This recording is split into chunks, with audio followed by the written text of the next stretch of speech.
नमस्कार, ज्ञान वैविध्य चैनल में आप सभी का स्वागत है। हम सभी मनुस्मृति द्वितीय अध्याय का अध्ययन कर रहे हैं और मनुस्मृति के द्वितीय अध्याय के अभी तक 160 श्लोक तक का अध्ययन किया है हमने। 160 श्लोक तक हमने विषय जो पढ़ा है वो है कि अध्यापक के लिए वाक, मन और संयम की आवश्यकता अत्यंत आवश्यक है।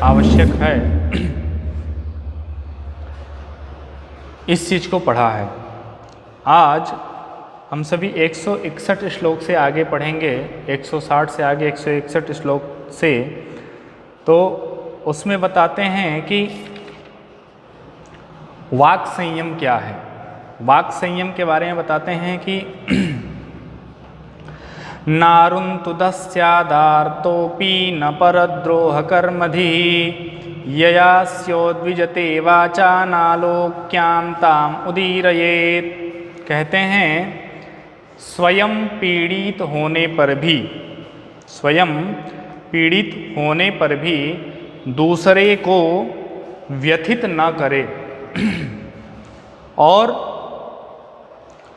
दूसरे के प्रति अपकार वाली बुद्धि न हो, और जिसकी वाणी से किसी को उद्विग्नता न हो,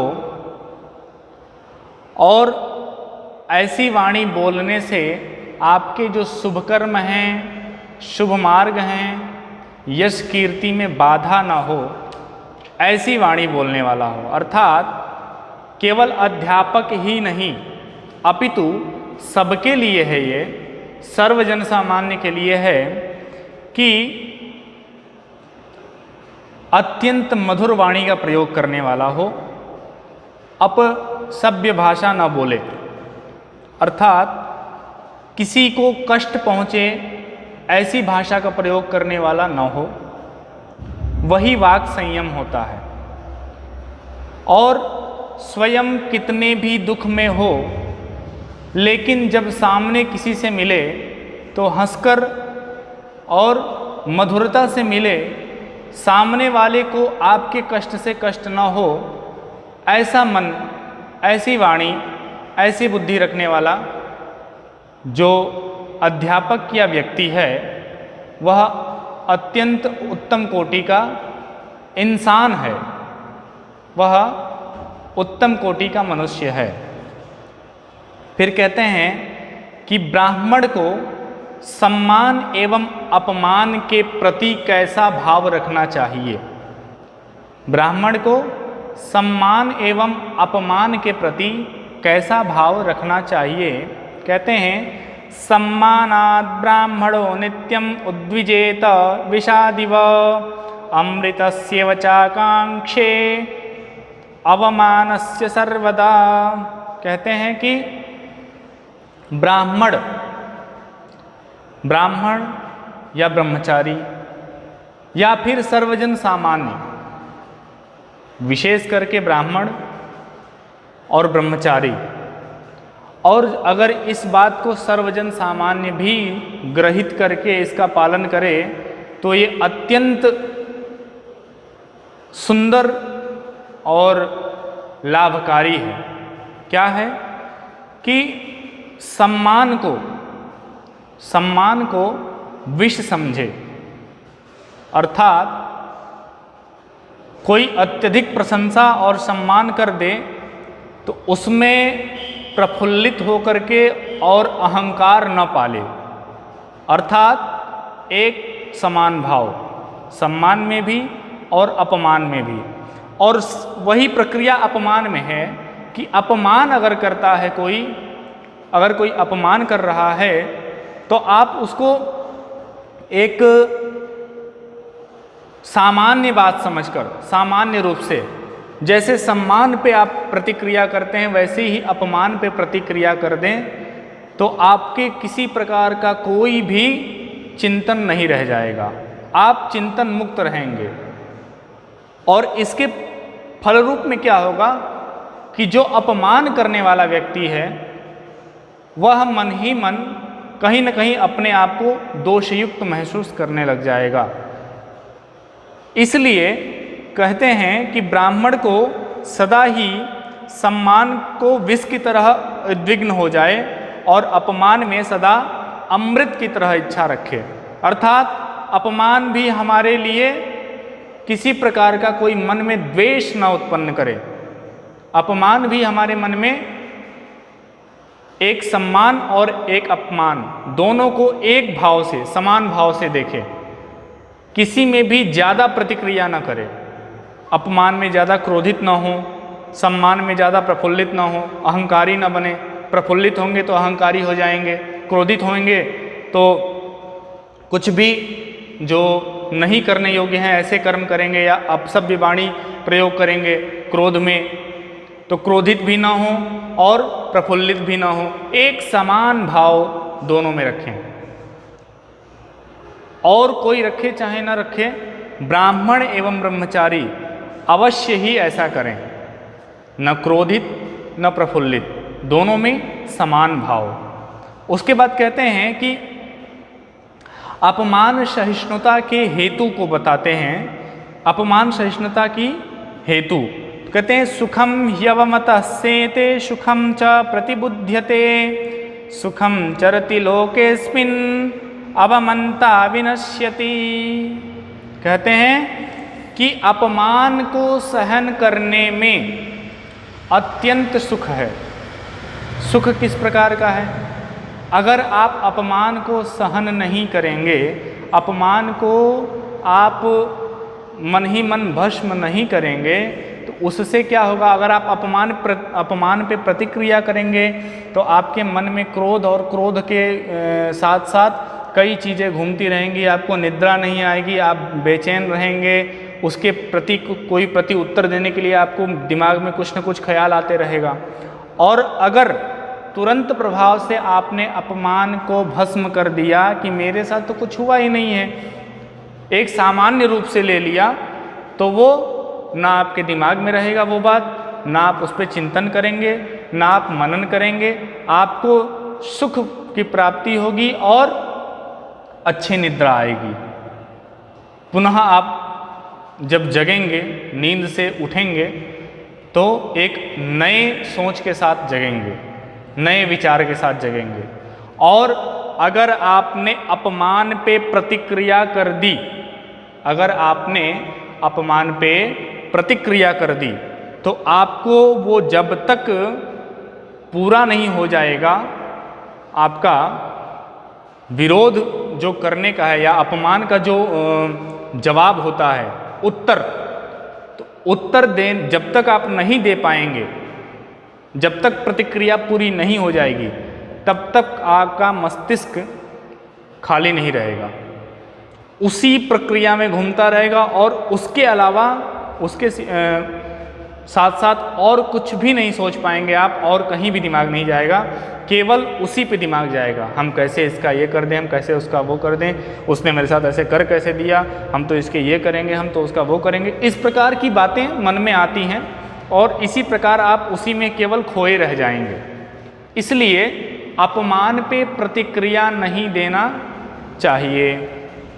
अपमान को भस्म कर देंगे तो आपको सुख की प्राप्ति होगी और सुखी अपने आप को महसूस करेंगे। फिर कहते हैं कि ऐसे व्यक्ति का अपमान करने वाला अपने आप विनाश को प्राप्त होता है, कि क्योंकि कहीं कहीं विद्वानों के मुख से सुना है कि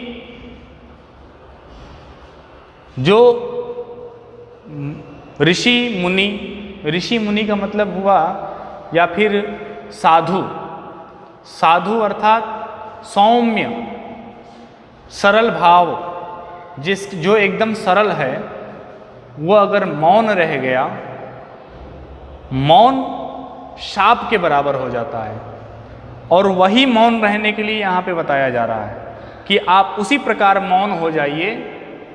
तो जैसे हम दीवार पे पत्थर मारेंगे तो वापस वो हमारी तरफ आएगा, क्योंकि वो जवाब देने वाला नहीं है। इसी प्रकार जब साधु मौन रहेगा तो हम जो भी बोलेंगे वो प्रभाव हमारे ऊपर वापस आएगा, क्योंकि उसने तो उस चीज़ को ग्रहण किया ही नहीं, और जब ग्रहण नहीं किया तो वापस वो हमारे तरफ ही आएगा। अर्थात कहीं ना कहीं किसी न किसी प्रकार से उसको अपने आप विनाश के प्राप्त कर जाता है अपमान करने वाला व्यक्ति। इसलिए अपमान का जवाब या अपमान को सिरे से एकदम आपको समझना ही नहीं चाहिए कि हाँ मेरा कोई अपमान किया। अपमान ठीक है, सामान्य, जैसे सम्मान के प्रति थे वैसे ही अपमान के प्रति एक समान भाव दोनों के लिए। फिर आगे बताते हैं कि ब्रह्मचारी के प्रसंग में मानव मात्र के लिए उपदेश देकर अब ब्रह्मचारी के लिए विशेष फल को बताते हैं कि अनेन क्रमयोगेन संस्कृतात्मा द्विजः शनैः गुरौ वसन संचिनुयात् ब्रह्माधिगमिकं तपः। कहते हैं जात कर्म से आरंभ करके उपनयन पर्यंत संपादित संस्कार कर्मानुष्ठान एवं परिशोधित शरीर ब्राह्मण आदि आचार्य की सन्निधि में निवास करते हुए धीरे धीरे वेद प्राप्ति के साधन रूप तप की वृद्धि करे। अर्थात कि जो संस्कार की प्रक्रिया चालू हुई थी, संस्कार की प्रक्रिया चालू हुई थी वहाँ से लेकर के उपनयन पर्यंत, उपनयन के बाद अब क्या कर्म बचा है, अब आप ब्रह्मचारी हो गए और ब्रह्मचारी का कर्म क्या बचा है कि आचार्य एवं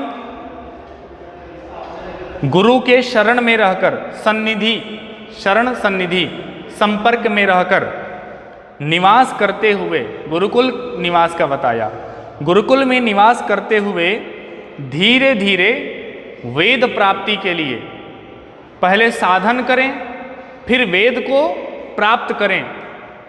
पहले साधन, वेद प्राप्ति के लिए साधन अत्यंत आवश्यक है।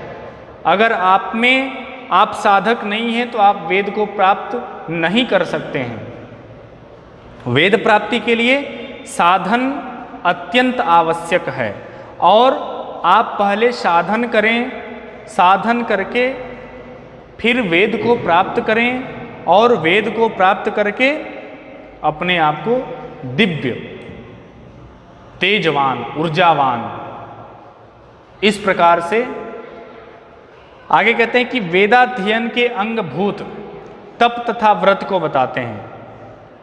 तप एवं व्रत इन दोनों के विषय में बताते हैं। कहते हैं कि तपो विशेषैर्विधिवै विविधैर्व्रतैश्च विधिचोदितैः, तपो विशेषैर्विविधैर्व्रतैश्च विधिचोदितैः वेदः कृत्स्नो दिगंतव्यः सरहस्योद्विजन्मना। कहते हैं कि त्रैवर्णिक ब्राह्मण क्षत्रिय वैश्य वेद विहित चांद्रायणादि व्रत का, तप तथा अनेक प्रकार के व्रतों के अनुष्ठान पूर्वक उपनिषदर्थ के साथ संपूर्ण वेदों को प्राप्त करें। अर्थात तप के साथ साथ, तप के साथ साथ वेद विहित जो वेदों में बताया गया व्रत, जप, तप, उनके साथ साथ अनुष्ठान करते हुए, अनुष्ठान अर्थात कि नित्य, बीच में कोई रुकावट न करते हुए अनुष्ठान पूर्वक उपनिषद इत्यादि के साथ साथ संपूर्ण वेदों को प्राप्त करें, संपूर्ण वेदों का अध्ययन करें, वेदांग सहित, उपनिषद सहित, मतलब संपूर्ण वेद जो होता है उसका अध्ययन करें अनुष्ठान पूर्वक, अर्थात नित्य नैमित्तिक, कोई व्यवधान नहीं, कोई रुकावट नहीं। तप, व्रत, ध्यान, साधन के साथ जो वेद विहित कर्म बताया है उन कर्मों के साथ आप वेद को प्राप्त करें। त्रैवर्णिक, तीनों वर्णों, ब्राह्मण क्षत्रिय वैश्य, तीनों वर्णों के लिए बताया, और तीनों वर्णों के ब्रह्मचारियों के लिए है ये, जो जिनका अभी उपनयन संस्कार संपन्न हुआ है और उनको ब्रह्मचर्य आश्रम में प्रवेश कराया गया है, उनके लिए बताया इस प्रकार से कर्म करें। फिर आगे बताते हैं कि बीच में व्रत तप दोनों में क्या भेद है, दोनों की क्या बातें हैं, इन विषयों को बताते हैं कि दोनों में क्या कितना फर्क है, दोनों में क्या भेद है, व्रत एवं उपवास में कितना भेद है, इन सब बातों पे चर्चा है। आगे चलते हैं हम लोग श्लोक पे। तो कहते हैं कि ब्राह्मणों के लिए जीवन पर्यंत वेदाध्ययन ही परम और श्रेष्ठ तप है। वेदाध्ययन ही ब्राह्मणों के लिए सर्वश्रेष्ठ तप है, ऐसा बताया। तो कहते हैं कि वेदमेव सदाभ्यस्येत् तपस्य द्विजोत्तमः वेदाभ्यासो ही विप्रस्य तपः परमिहोच्यते। कहते हैं कि ब्राह्मण तपस्या करने की इच्छा से बार बार वेदों का ही अध्ययन करें, क्योंकि इस लोक में वेदाभ्यास ही ब्राह्मण का सर्वश्रेष्ठ तपस्या कही गई है। बार बार अर्थात ऐसा नहीं कि एक बार कर लिया तो बहुत है, अरे एक बार कर लिया अब बहुत है, ऐसा कोई नहीं, बार बार बताया। अर्थात जब भी आपके मन में आए तपस्या की बात, आप वेदाभ्यास करिए, वेदाध्ययन करिए, वे स्वाध्याय करिए, और ये स्वाध्याय ही आपका परम तप है। ब्राह्मण के लिए वेद का स्वाध्याय ही सर्वश्रेष्ठ तप बताया, परम तप बताया, और बार बार स्वाध्याय करना चाहिए। इसलिए ही हमारे गुरुजनों ने प्रतिदिन स्वाध्याय की बात बताई, प्रतिदिन स्वाध्याय का नियम पढ़ाया हमें। गुरुकुल में हमें प्रतिदिन स्वाध्याय के लिए प्रेरित करते हैं। प्रतिदिन वेद का अध्ययन करें, वेद का स्वाध्याय करें, और उससे ही हमें ऊर्जा प्राप्त होती है, उससे ही वही हमारा तप है। ये चीज़ हमको गुरुकुल में बचपन में बताया गया। फिर आगे कहते हैं प्रशंसा पूर्वक स्वाध्याय के महत्व को बताते हैं। प्रशंसा पूर्वक तो कहते हैं आहैव सनखाग्रेभ्यः परमं तप्यते तपः यः स्रग्व्यपि द्विजोधीते स्वाध्यायं शक्तितोन्वहम्। कहते हैं जो पुष्पमाला धारण करने वाला भी ब्राह्मण अपनी शक्ति के अनुसार प्रतिदिन स्वाध्याय का अध्ययन करता है, वह नख पर्यंत उत्कृष्ट तपस्या का आचरण करता है। नख पर्यंत अर्थात पैर के नाखून के भाग से लेकर के केश तक आपका एक भी भाग नहीं बचता है जो तप वाला ना हो। अगर आप स्वाध्याय करते हैं तो आप तपस्वी होते हैं, आप अपने आप में एक तपस्वी हैं। बताया कि नित्य प्रति पुष्पमाला धारण करने वाला भी ब्राह्मण अपनी शक्ति के अनुसार जितना उसकी शक्ति है, एक अध्याय, दो अध्याय, एक मंडल, दो मंडल, प्रपाठक, जिस प्रकार से जिस भागों में बांटे गए हैं वेद के क्रम, तो जिनकी जितनी शक्ति है उतनी शक्ति के अनुसार नित्य प्रतिदिन स्वाध्याय करे, और जो ऐसा करेगा वह परम तपस्वी है। अर्थात वो पूरे शरीर में नखाग्र पर्यंत नखून के भाग तक भी वो तपस्वी है, संपूर्ण रूप से। प्रशंसा बताया। फिर कहते हैं कि वेदाध्ययन न करके अन्य शास्त्रों में परिश्रम करने वालों की निंदा को बताते हैं कि यो नधीत्य द्विजो वेदम अन्यत्र कुरुते श्रमं सजीवन्नेव शूद्रत्वम आशु गच्छति सान्वयः। कहते हैं जो ब्राह्मणों की बात चल रही है, जो ब्राह्मण वेदों का अध्ययन न करे और अन्य शास्त्रों में परिश्रम करता है, वह जीते हुए ही वंश सहित शीघ्र ही इसी जन्म में शूद्रता को प्राप्त कर जाता है। शूद्रता को मतलब क्या है? शूद्रता को मतलब व्यवहार। शूद्रता से मतलब ये नहीं कि यहां शूद्र की बात की जा रही है। शूद्रता से मतलब है खान पान व्यवहार, आपका रहन सहन व्यवहार आचार, ये शूद्रता को प्राप्त कर जाता है। शूद्रता का मतलब ये है। शूद्रता से मतलब आप शूद्र से न समझे कि हम शूद्र को नीच बोल करके और शूद्र के साथ इनको जोड़ रहे हैं, ऐसा कोई भी नहीं है। बस इसको समझने की बात है कि यहाँ कहना क्या चाहते हैं। शूद्रता को प्राप्त कर जाता है अर्थात कि उसका खान पान व्यवहार रहन सहन ये सभी शूद्रता को प्राप्त कर जाते हैं, अर्थात इसमें कोई आचार विचार व्यवहार नहीं रहता है। ब्राह्मणों के लिए बताया, हर जगह का पानी नहीं पीना चाहिए, हर जगह का भोजन नहीं करना चाहिए, हर किसी के हाथ का भोजन नहीं कर सकते हैं, स्वयं जाइए जल लेकर आइए स्वयं पीजिए। इसमें क्या गलत बताया? ये तो एक परिश्रम बताया ब्राह्मणों के लिए, एक अलग से परिश्रम है। इस तरह हम सेवक रखें और सेवक के द्वारा जल मंगाएं और तब पिएं, इसमें तो और अधिक उसकी बुराई है। अभी तो ऐसा नहीं किया, बताया कि स्वयं जाइए, अपने हाथ से जल लाइए, अपने हाथ से भोजन पकाइए, अपना पकाया हुआ भोजन करिए, अपना ले आया हुआ जल पीजिए। ब्राह्मणों के लिए बताया। आचार विचार व्यवहार, किसके प्रति कैसा सम्मान होना चाहिए, किसके प्रति किससे कैसा बात करना चाहिए, ये सब का ध्यान रखना। तो ये सब जिसके में नहीं है उसको शूद्रवत कहते हैं। शूद्र से कोई नीच मतलब नहीं समझना चाहिए, शूद्र से मतलब नीच नहीं समझना चाहिए। शूद्र से मतलब कि आपका आचार व्यवहार विचार उतने उच्च कोटि का नहीं है, थोड़ा नीचे कोटि का आचार व्यवहार है, उस चीज को बताया।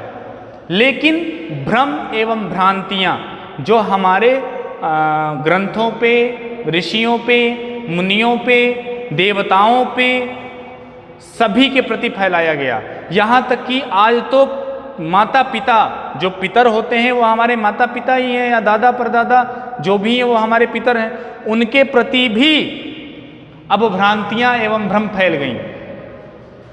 अब उनके लिए भी कुछ करना हमको एक कुरीति बता दिया गया, अर्थात हम जो भी श्राद्धादि कर्म करते हैं वो एक कुरीति के रूप में बताई गई। या फिर 10वां 12वां एकादशा द्वादशा दशवां ये जो कर्म करते हैं ये कुरीति के रूप में कहा गया। अब तो ये जो सभ्यता है वो हमारे माता पिता का भी नहीं होने देगी हमें, तो देवता और ऋषि मुनि ये तो बहुत दूर की बात है। जो अपने माता पिता का नहीं होने दे रही है, अपने दादा परदादा इनका नहीं होने दे रही है, जो सभ्यता अभी चल रही है, ये सभ्यता आपको क्या बता रही है कि ना आपको अपने माता पिता के लिए ये सब करने की क्या जरूरत है, जिसको मरना था वो मर गया, उसके लिए ये सब क्यों करेंगे आप, ये बता रही है। हमारे पास इतना टाइम नहीं, हम 13 दिन नहीं 2 दिन में सब करके जाएंगे, अब 2 दिन भी नहीं करेंगे, अब तो हम केवल एक ले जाके कहीं भी कुछ कर देंगे, बस हो गया। अर्थात पिंडदान जल तर्पण कुछ नहीं, सब समाप्त कर दिया। अब की सभ्यता ने सारी चीजों को समाप्त कर दिया, अर्थात आपके पितरों को आप जल नहीं, वो तो मरे हुए हैं, वो कहाँ दिख रहे हैं। जो मर गया उसको कैसे जल पिला सकते हैं, जो मर गया उसको कैसे हम खिला सकते हैं, ये बातें होने लग गई। तो ये अभी की सभ्यता है और इस सभ्यता को ही शूद्रवत कहते हैं, यही शूद्रवत व्यवहार है। इसमें जीने वाला ब्राह्मण क्षत्रिय वैश्य शूद्र सभी जो इस सभ्यता में जी रहे हैं, ये सभ्यता ही शूद्रवत है, इसी को शूद्रवत बताया है। शूद्रवत मतलब कोई नीच नहीं, अगर ऐसा कोई ब्राह्मण करता है तो वो भी शूद्र के समान है। क्योंकि उसका आचार व्यवहार विचार सब चीज बदल गया है। वो अपने धर्म पे, अपने शास्त्र पे, अपने माता पिता पे उसको विश्वास नहीं। ये चीजें बताई गई। हमें भ्रांतियां, भ्रम बहुत फैलाया गया। आगे कहते हैं द्विजत्व प्राप्ति हेतु, द्विजत्व प्राप्ति के हेतु को बताते हैं। मातुरग्रे धिजननम द्वितीयं मौञ्जीबन्धने तृतीयं यज्ञ दीक्षायां द्विजस्य श्रुतिचोदनात्। कहते हैं कि वेद के अनुसार ब्राह्मण माता से प्रथम, उपनयन संस्कार से द्वितीय तथा यज्ञ दीक्षा से तृतीय जन्म होता है ब्राह्मण का। ब्राह्मण का 3 जन्म बताया मनुस्मृति में। ब्राह्मण का प्रथम जन्म बताया माता के गर्भ से, द्वितीय जन्म बताया उपनयन संस्कार से, और तृतीय जन्म बताया यज्ञ की दीक्षा से। ये 3 जन्म ब्राह्मण का बताया, और इन 3 जन्म के बाद ही ब्राह्मण ब्राह्मण होता है। लोग कहते हैं कि कर्म से ब्राह्मण और जन्म से ब्राह्मण, इस चीज़ में कई विरोध हैं, कई बहस हैं, कई बातें हैं, कई शास्त्रार्थ हैं। इन सब विषयों में नहीं पढ़ना चाहिए, लेकिन फिर भी ब्राह्मण से जन्म लिया तो ब्राह्मण तो है ही। पर पीछे बताया है ना कि जैसे लकड़ी की हाथी, जैसे चर्म का मृग, वैसे वेदहीन जो वेद नहीं पढ़ा वो ब्राह्मण नाम का है, केवल नाम का है। असल ब्राह्मणत्व तो तब प्राप्त करता है जब इन 3 जन्म को पार करता है। एक जन्म से तो वो केवल ब्राह्मण नाम का है, केवल नाम का ब्राह्मण बना। दूसरे जन्म से वो ब्राह्मण कहलाने लायक बना, और तीसरे जन्म से वो ब्रह्मत्व को प्राप्त किया। अर्थात 3 जन्म बताया ब्राह्मण को, तब जाके ब्राह्मण ब्राह्मण है। ब्राह्मणों के लिए भी बताया, तब जाके ब्राह्मण ब्राह्मण है। और इतने सारे नियम, धर्म, कर्म, त्याग सभी करने के बाद ब्राह्मणत्व को प्राप्त करता है ब्राह्मण। कोई छोटी मोटी बात नहीं है ब्राह्मणत्व को प्राप्त करना, सभी के बस की बात नहीं है। आप केवल धनवान हो जाओ और रहन सहन ठीक कर लो तो आप अपने आप को ब्राह्मण समझने लग जाओ, तो वो आपके मन की भ्रम है। आप असल ब्राह्मणत्व को प्राप्त करने जाएंगे तो आपके पसीने छूट जाएंगे। असल ब्राह्मणत्व को प्राप्त करना कोई इतनी छोटी बात नहीं है, बहुत ही कठिन है, बहुत कठिन मार्ग आता है। असल ब्राह्मणत्व को प्राप्त करना बहुत कठिन है। इसलिए बताया कि ब्राह्मणत्व तब प्राप्त होगा जब इन और आगे एक जन्म के पश्चात 2 जन्म को भी दूसरा जन्म, तीसरा जन्म ले लेंगे तब। और ये 2 जन्म, दूसरा जन्म है उपनयन से, तीसरा जन्म है यज्ञ दीक्षा से। यज्ञ दीक्षा तक आते आते आपको कितने सारे कहते हैं ना कि वो बॉर्डर पार करने पड़ते हैं, तो ये बॉर्डर ही है। हमें कितने सारे कठिन मार्गों से गुजरना पड़ेगा, ये चीजें हैं। आगे बताते हैं, माता पिता प्रयुक्त जन्म होने के कारण द्वितीय जन्म के माता पिता को बताते हैं। कहते हैं कि तत्र यद ब्रह्म जन्मास्य मौंजी बंधन चिन्हितम तत्रास्य माता सावित्री पिता त्वाचार्य उच्यते।